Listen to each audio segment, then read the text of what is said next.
नमस्कार मित्रों।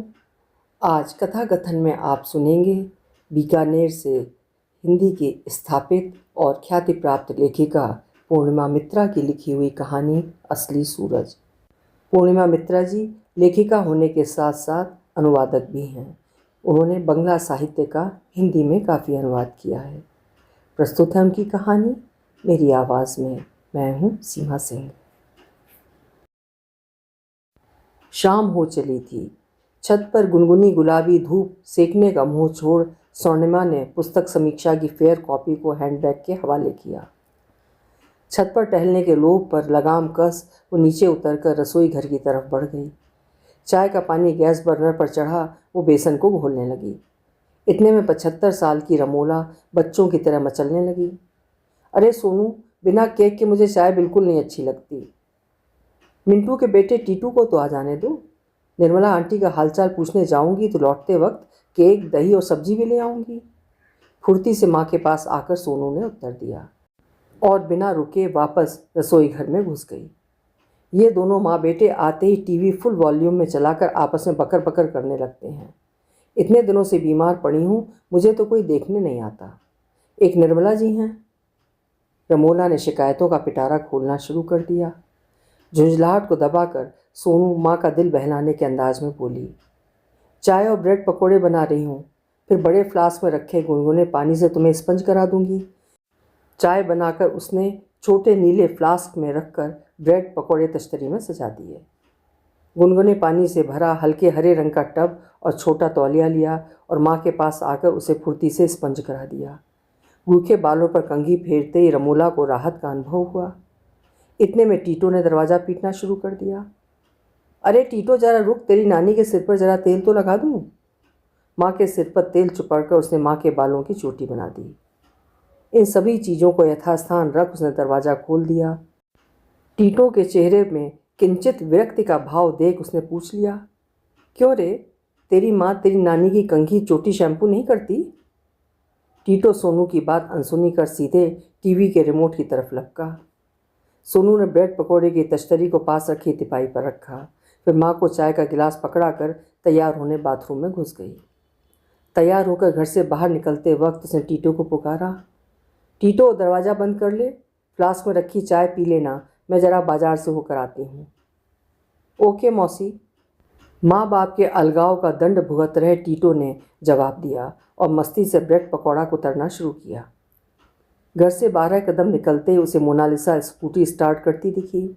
उस पर नज़र पड़ते ही एक अपनत्व भरी नज़र डालते हुए मोनालिसा बोल पड़ी, आओ दी, मैं आपको पावनपुरी मार्केट छोड़ दूँ। हाँ, ये ठीक रहेगा, मैं जल्दी से हरी अंकल के घर पहुँच जाऊँगी, कहकर वो स्कूटी के पीछे वाली सीट पर बैठ गई। वैसे दी, आपसे एक बात कहनी थी। आप तो दी के साथ ज़्यादा घूमो फिरो मत, ये बदनाम है ही लड़कों के साथ बात करने में और आपको बदनाम करवा के रहेगी। मोनालिसा उसे चेताते हुए बोली, पर मोना, उसके पति ने उसे छोड़ दिया है, ऐसे में अगर हम भी। वो सहानुभूति भरे स्वर में बोली तो मोनालिसा मानो उस पर तरस खाते हुए बोली, आपने क्या उसका ठेका लिया है? पता नहीं, जब इसकी शादी हुई थी तो ये और इसकी माँ कितना इतराती थी। आपकी शादी के लिए आपकी मम्मी को कैसे कैसे रिश्ते सुझाती थी। मोनालिसा ने उसे याद दिलाते हुए घृणा भरे स्वर में कहा। मोना, एक सलाह दोगी? वो बोली, वो हरी अंकल है ना, उनके 2 कहानी संग्रह छपकर आने वाले हैं। बेचारे अंकल की बड़ी इच्छा है उन पर पाठकों की संगोष्ठी हो। तो अंकल और उनके बेटे बेटी किसी इवेंट मैनेजर से बात कर लें। आप क्यों पड़ती हैं इस पचड़े में? ब्लू जीन्स और पिंक टॉपर पहने मोनालिसा ने बाइक की रफ्तार धीमी करते हुए सलाह दी। पर मोना, बेचारी निर्मला आंटी अभी अपोलो से नी रिप्लेस करवा कर लौटी हैं, उन्हें कितना अच्छा लगेगा अगर हम। उसने अपने मन की बात साझा की तो मोनालिसा चिहुक कर बोली, दी, आपने कोई ठेका ले रखा है उनको खुश देखने का? उन्होंने कभी आपको अपने बेटे बेटियों की शादियों और पोते पोतियों के नामकरण पर इनवाइट किया? अपने मौलिक लेखन पर ध्यान दो दीदी, यही आगे चलकर आपके काम आएगा। पर घर में मम्मी मुझे लिखते देख ताने मारना शुरू कर देती हैं, भाइयों से मेरी चुगली करती फिरती हैं। कहते हुए वो रुआंसी हो उठी। उसकी आंखों के सामने वे सभी दृश्य तैर गए। उसका दम घुटने सा लगा। उसे सांत्वना देने के अंदाज में मोनालिसा समझाने लगी, बड़ों का काम ही होता है छोटों को डायलॉग सुनाना। हम भी एक कान से सुनकर दूसरे कान से निकाल देते हैं। लो वो आ गया कान्हा एन्क्लेव। चौराहे पर रुककर मोनालिसा ने बाइक रोक दी। वो तेज कदमों से कान्हा एन्क्लेव वाले दाएं रास्ते पर चल पड़ी। मोनालिसा तेजी से बाइक मेन रोड पर लाकर अपने गंतव्य पर पहुंच गई। करीब 15 मिनट बाद जब साहित्य कुंज के पास पहुंची तो उसने देखा हरी जी और उनकी पत्नी कुर्सियों पर बैठे हैं। पास जाकर उसने उन्हें नमस्कार किया। उत्तर में निर्मला जी और हरी जी से कोई प्रतिक्रिया न पाकर वो अनमनी सी हो गई। निर्मला जी को अपने नटखट नन्हे पोते अंकुर के लिए स्वेटर बुनते देख उसके मन में हुक उठी कि काश उसकी माँ भी उसके भतीजों के लिए स्वेटर मोजे बुनती तो शायद उसके भतीजों को भी अपनी दादी से लगाव महसूस होता। अपनी आवाज़ में गर्मजोशी लाते हुए वो बोली, आंटी अंकुर के लिए स्वेटर बुन रही हैं? मैंने भी अपने लिए गुलाबी कार्डिगन बुना है। लेकिन निर्मला निर्विकार भाव से स्वेटर बुनती रही। न उसके आने पर उनके चेहरे पर खुशी के भाव उभरे, न आवाज़ में आवभगत की खनक। पिछली बार तो उसे देखकर बड़ी खिल गई थी। उसके सामने मजदूरों की कामचोरी की शिकायत बड़े बिंदास अंदाज में कर रही थी। वो ये सोच ही रही थी कि उसे अपनी पत्नी से बतियाते देख हरी जी जल भुन गए।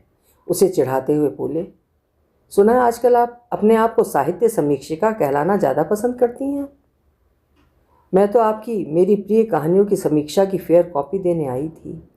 उसने भी निर्विकार भाव से हैंडबैग खोला, अपनी लिखी पुस्तक समीक्षा हरी जी को बेमन से सौंप कर निर्मला जी की तरफ अपना मुंह करके बोली, अच्छा आंटी अब चलती हूँ। अब तो आप वापस कामकाज करने के लायक हो गई हैं। घर जाकर ये खुशखबरी माँ को बताऊंगी। अचानक उसके हैंडबैग की पॉकेट में पड़ा मोबाइल बज उठा। उसने लपक कर मोबाइल ऑन किया। उधर से उसके मंझले भाई लाटू की हुंकार भरी आवाज़ गूंजी, तू घर पर है ना? माँ ठीक है ना? ठंड से बचा कर रखना। मैं जरा मार्केट से सामान लेने आई हूँ, मीटू के बेटे टीटो को माँ के पास बिठाकर, उसने मरी मरी आवाज़ में उत्तर दिया। ठीक है कहकर लाटू ने सेलफोन डिस्कनेक्ट कर दिया। उसने भग्न हृदय से सामने पार्क में खेल रहे बच्चों की तरफ दृष्टि दौड़ाई। तभी उसे अपनी पीठ पर हल्की सी सरसराहट महसूस हुई। उसने चमक कर हरी जी की तरफ देखा। हरी जी अपनी हेयरिंग एड्स के तार को हंटर की तरह लपेट कर दूसरी बार उसे चिताने के चक्कर में थे। वो फुर्ती से उनके सामने से हट गई। हरी जी खिसिया कर रह गए। खुशामदी भरे स्वर में बोले, समीक्षा तो खूब मन लगा कर ही है, तुम इसे साहित्य परिक्रमा में भेज देना। चलो मेरी किताब का सेट स्टडी रूम में सेट करवा दो। वो मानो आसमान से गिरी हो। उसकी मनोस्थिति सांप छछूंदर जैसी हो गई। वो खींचे स्वर में बोल पड़ी, 10-15 मिनट बाद अंधेरा छा जाएगा। आजकल आपके घर के पास कोई ऑटो भी नहीं मिलता। उधर मेरी मम्मी मेरा वेट कर रही है। तो तुम साहित्यकार बन ली? अरे भाई साहित्यकार को बोल्ड बनना पड़ता है। दिल्ली के सुमन जी और जयपुर के समीर पाशा तो मेरा अभिनंदन करने के लिए मरे जा रहे हैं। बस कोई साथ चलने के लिए यंग चैंप मिल जाए तो उन्हें अभी इन्फॉर्म कर दूं। तुम चलोगी? आंख मटकाकर व्यंग्यात्मक स्वर में उन्होंने कहा। उनकी आवाज़ में अहम और स्वार्थ खुला था। हरी जी का पूछने का अंदाज उसे अपनी कनपट्टी पर हथौड़े के प्रहार जैसा प्रतीत हुआ। वो वितृष्णा से भर गई। व्यंग के तीखे स्वाद को जबरन पीकर संयमित स्वर में बोली, अंकल मम्मी 6 महीने से बेड रिडन हैं। नौकरी से आकर उनका सारा काम मैं ही करती हूँ। हरी जी ढिठाई से बोले, तो क्या हुआ? तुम्हारी आंटी भी कई बार बेड रिडन थी, मैंने तो लिखना नहीं छोड़ा। आपकी बात ही अलग है। वो बुदबुदाई और चल पड़ी। मनी मन बुदबुदाई, आपको आंटी का मल मूत्र साफ करना पड़ता, तब आपको मेरी मनोस्थिति का पता चलता। जायदाद पाने के लालच में आपके बेटे बेटियों में जो होड़ चल रही है उसका तो सभी को पता है। अपने में मगन वो चली जा रही थी कि उसे मोड़ पर हरी अंकल की छोटी बहू सुमनलता दिखाई पड़ गई। उसने अभिवादन की मुद्रा में सिर हिलाया। सुमनलता पूछ बैठी, स्कूल से आ रही है? पापा जी आपको याद कर रहे थे। वो होठों पर आई व्यंग्यात्मक हंसी दबाकर चलते चलते कह उठी, उनको समीक्षा की कॉपी दे दी है। और पापा जी की नई किताबों का कार्टून? वो मनी मन झुंझलाते हुए सुमनलता की बात का बिना जवाब दिए चल दी। आप अपने ससुर की किताबें स्टडी रूम में सेट कराओ ना, साथ ही उनकी आत्मश्लाघा से पगी बातें सुनो ना। ये मकान भी तो बेचारे तुम लोगों को देने वाले हैं। मैं तो साधारण सी लेखिका हूँ, उनकी पीए नहीं। बुदबुदाते हुए लगभग दौड़ती हुई मार्केट के पास पहुँची। वहाँ पहुंचकर जोर जोर से लंबी सांसें लेने लगी। अरे क्या हुआ, आप तो इस ठंड में पसीना पसीना हो रही हैं। जरा उस सीमेंट की बेंच पर बैठकर सुस्ता लीजिए। एक आत्मीयता भरा स्वर उसके कानों में आ टकराया। एक राहत की लहर सीधे उसके भीतर उतर आई। उसने घूमकर देखा, पीछे सुलेखा खड़ी थी। अरे भाभी, आप यहाँ? मैं तो यहाँ दही लेने आई हूँ, वो फीकी हंसी हंसते हुए बोली। और मैं दूध लेने आई हूँ, पर आपका चेहरा ऐसा उतरा क्यों है? सुलेखा ने मुस्कुराकर उत्तर दिया। दुकान में दूध दही लेने वालों की लंबी लाइन लगी थी। सुलेखा लाइन में खड़ी होकर बोली, रुपए दे दीजिए, मैं आपके लिए भी दही ले लूँगी, आप रेस्ट कर लो। वो सुलेखा जी के पास खड़ी होकर गिड़गिड़ाते हुए बोली, प्लीज़ भाभी, एक सलाह तो दीजिए। माँ से पूछूंगी तो माँ बाद में ताने मार मार कर मेरा जीना दूभर कर देगी। हरी जी अक्सर मुझसे कहते हैं, मेरे साथ बाहर चल सकती हो क्या? हरदम उनकी बहू सुमनलता और वे मेरे घरेलू मामले में ताक झाँक करते रहते हैं। तो उनके घर जाना छोड़ दो ना, सिंपल। कोई रिश्तेदारी तो है नहीं उनसे आपकी। सुरेखा ने झट से अपनी राय सुझाई। पर भाभी, मुझे लगता है कि किसी वरिष्ठ लेखक से अपनी रचनाएं चेक कराने से मेरी राइटिंग स्किल में ज़्यादा निखार आएगा, मेरी आउटलुक ब्रांड बनेगी। उसने दबे स्वर में हिचकिचाहट को परे धकेल अपनी मंशा सुलेखा के सामने प्रकट की। अच्छा, अगर ऐसा होता तो हर लेखक लेखिका के बेटे बेटी बड़े बड़े राइटर्स होते, सुलेखा बोली। सच सच बताओ, आपकी कितनी रचनाएं उन्होंने संशोधित करके किसी बड़ी पत्रिका में भिजवाई? जबकि मेरे पड़ोस में वो विमला जी हैं ना, 20 साल से उनकी रचनाएं हरि जी और हास्य कवि भोले शंकर जी संवारते रहे हैं। किंचित कसैले स्वर में सुलेखा ने अपने मन में उमड़ने घुमड़ने वाली शंकाएं और दृष्टिकोण एक साथ उसके सामने परोस दिए। हरि अंकल भी ठीक लगते थे, पर कुछ समय से मेरे साथ कुछ ऊट पटांग हरकतें और बातें करते रहते हैं। आज भी कह रहे थे कि तुम मेरे साथ दिल्ली या जयपुर चलोगी। उसने हिचकते हुए अपने मन की बात सुलेखा के साथ साझा की। इसीलिए तो मैं आपसे कह रही हूँ, फालतू प्रेरणा मार्गदर्शन लेने का मोह छोड़ो, खुद अपने पर भरोसा करना सीखो। आपकी मेहनत और आत्मबल ही आपके काम आएगा। आज बिना स्वार्थ कोई किसी से बात तक नहीं करता, सभी एक दूसरे को अपनी तरक्की की सीढ़ी बनाना चाहते हैं। ये तो अच्छा हुआ उनका सही रूप इतनी जल्दी आपके सामने आ गया। कल आपके साथ कोई बुरी हरकत करेगा तो सबसे पहले आपके भाई और आपकी माँ ही आपके पीछे लठ लेकर पड़ जाएंगे। परिवार के प्रति आपकी ड्यूटी और लॉयल्टी किसी को याद तक नहीं रहेगी। सुलेखा उसको सावचेत करने के अंदाज में बोली। थैंक यू भाभी, सो मच। पापा के जाने के बाद मैं बहुत अकेलापन महसूस कर रही थी। सालों बाद पापा की शक्ल से मिलते जुलते हरि अंकल मिले तो उसकी आंखें आंसुओं से भर गईं, आवाज़ भर्रा गई। ये लीजिए दही की थैली। ये तो भगवान का शुक्र मनाइए कि आज आपने मुझसे अपनी समस्या शेयर की।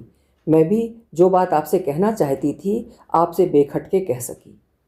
उसके हाथ में दही की थैली पकड़ाते हुए सुलेखा ने अपने मन की बात कर मानो तसल्ली की सांस ली। ये लीजिए रुपए, इतना अंधेरा घिर गया, उसने हैरत से सामने चल रही स्ट्रीट लाइट की तरफ ताकते हुए कहा। तो क्या हुआ, आपके भीतर एहसास कमतरी का अंधेरा तो हमेशा के लिए छट गया। अब अपने भीतर उगे स्वाभिमान के सूरज को बाहर के नकली सूरजों के चक्कर में बुझने न देना। स्वर्णिमा की तरफ ममता भरी नज़र डाल सुलेखा दूध वाले से दूध लेने में व्यस्त हो गई। लेकिन स्वर्णिमा को लगा मानो लेखिका के रूप में उसका पुनर्जन्म हुआ हो। उसके मन के अंधेरे कोने आत्मबल की रोशनी से जगमगा उठे। अभी आप सुन रहे थे पूर्णिमा मित्रा जी की लिखी हुई एक प्रेरणादायक कहानी असली सूरज। इस स्वार्थ भरी दुनिया में आपको सीढ़ी की तरह इस्तेमाल करने वाले कदम कदम पर मिल जाएंगे, इसलिए हमेशा सावधान रहिए और अपनी मेहनत और आत्मबल पर विश्वास रखिए। उम्मीद है कहानी आपको अच्छी लगी होगी। कल फिर मिलते हैं। नमस्कार।